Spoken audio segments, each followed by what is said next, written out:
Hi guys, welcome back to Spotaria channel.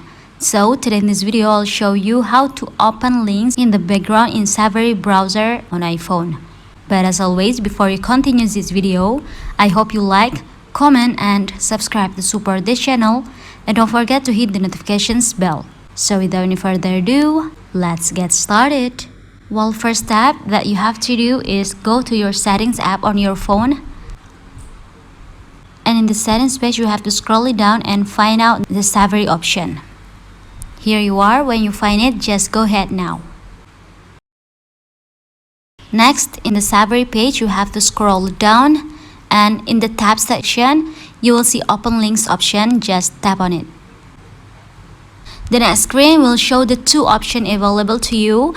If you want to open links in the background without having the still focus, tap in background. And you just have to go back to the Safari page by tap on the undo arrow at the top left. And yeah, it will save automatically. So guys, that's all. I think it's enough. Thanks for watching this video. I hope this video will help you. Don't forget to leave your comment in the column below. I'll see you soon on the next one and good luck.